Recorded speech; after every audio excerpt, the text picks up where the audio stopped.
और अब morning prime में युद्ध से जुड़ी सबसे बड़ी अंतर्राष्ट्रीय खबर, इजराइल और हिजबुल्लाह के बीच लगातार संघर्ष जारी है। मंगलवार की शाम हिजबुल्लाह ने 8 मिनट के अंदर अंदर 90 रॉकेट दाग दिए। हिजबुल्लाह ने लेबनान से उत्तरी इजराइल में अपर गलीली, पश्चिमी गलीली और दक्षिण गोलान हाइट्स के इलाके पर जोरदार हमला किया। इजराइल के एयर डिफेंस सिस्टम ने कुछ रॉकेट्स को इंटरसेप्ट तो कर लिया और मार भी गिराया, जबकि कुछ जमीन पर गिर गए, जिससे उन इलाकों में आग लग गई।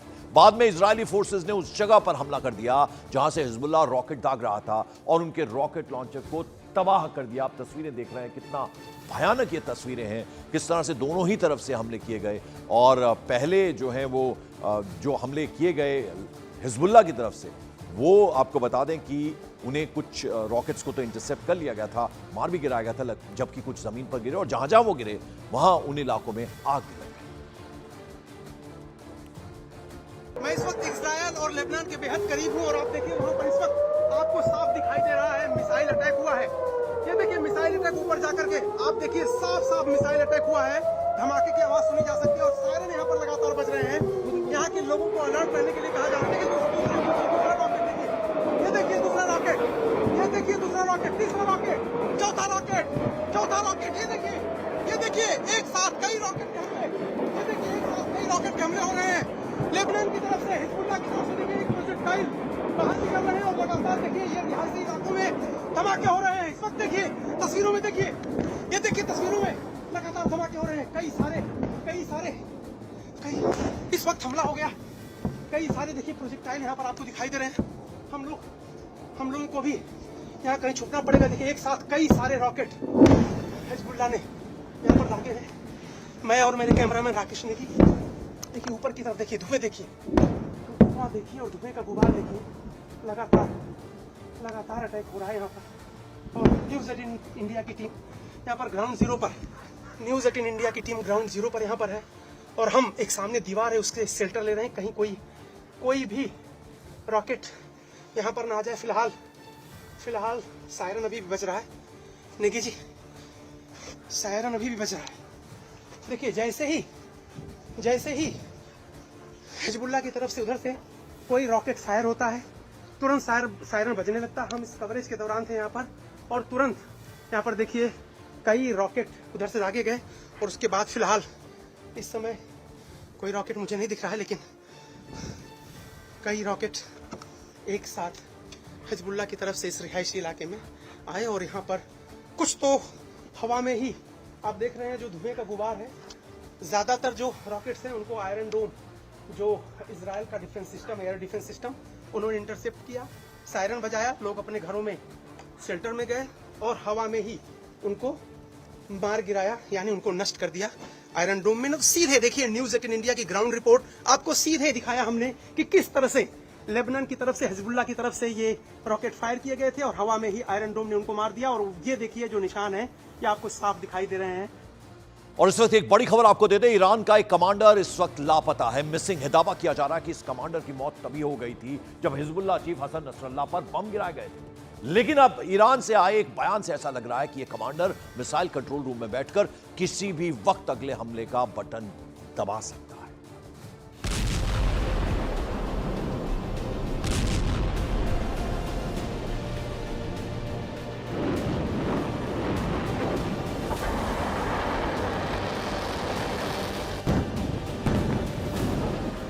एक अक्टूबर तो ट्रेलर था, ईरान पूरी पिक्चर किस तारीख को दिखाएगा, इसका फैसला जनरल इस्माइल कानी पर छोड़ दिया गया है। इस्माइल कानी यानी ईरान के कुद्स फोर्स का वो कमांडर जिसके मारे जाने की खबर वायरल है। इस्माइल कानी यानी ईरान का वो कमांडर जिसने जनरल कासिम सुलेमानी की जगह ली है।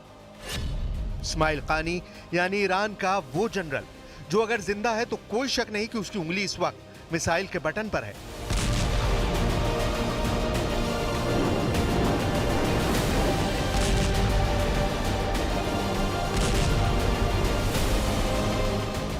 चार अक्टूबर को तेहरान में जुमे की नमाज पढ़ाकर ईरान के सुप्रीम कमांडर अली खामेनेई ने बताया था कि इजराइल की उल्टी गिनती शुरू हो गई है। लेकिन इस दौरान ना तो कुद्स फोर्स के कमांडर जनरल कानी को देखा गया और ना ही इसके बाद कोई खबर आई। जब जनरल इस्माइल कानी को 27 सितंबर के बाद से नहीं देखा गया तो अफवाहें खबरों में तब्दील हो गई।